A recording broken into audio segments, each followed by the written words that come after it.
came and knelt at his feet, begging for help. So that's all I'm saying. If you coming, you need help, that's great. That's what the church is for. Just come correct. Amen. Don't come thinking nobody owe you freedom. You go to yourself if you want to be free. That's it. That's it. Amen.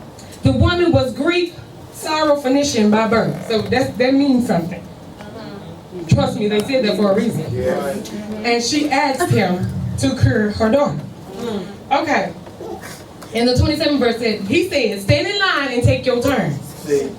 Wow. The children get fed first. If there's any leftover, the dogs get it. Okay, so let me call you a dog and see how you react to that. Jesus just called this woman a dog to her face. To her face. Right? He called her a dog, so he said, I'm going to feed my kids first. See, we don't mind feeding our kids. We don't mind feeding spiritual sons and daughters. But if there's other folks who keep showing up that don't mean business. Other people that keep showing up that don't mean business. All these distractions and interruptions and time wasters and blood suckers.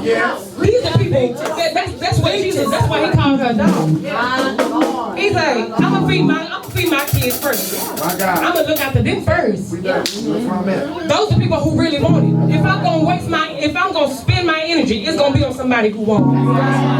That's where I'm at. Right. Yeah. Okay? So in this season, pastors, I know I'm talking to some pastors right here. Yes, you are here. In this season, you must recognize who you are about to help. Come on. You got to recognize who you're about to help. You got to recognize what spirit they coming in. Because some people just blood suckers. They just want to suck the life and keep sucking until ain't nothing left of our life. Because we done gave it all out to somebody else.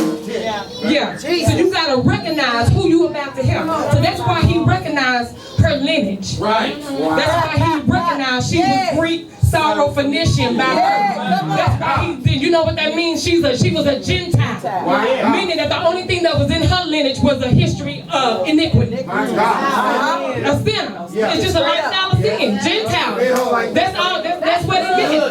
So he's like, I already know your kind. I already know your blood type. So I ain't trying to spend my energy on your blood type. I'm not trying to spend my. I'm not trying to do that.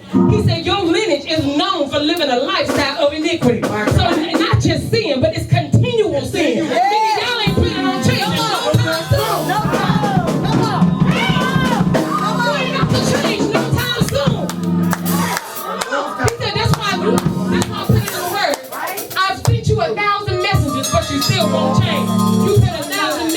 You still won't change. I know your kind. You a Gentile. It's just in your nature to sin.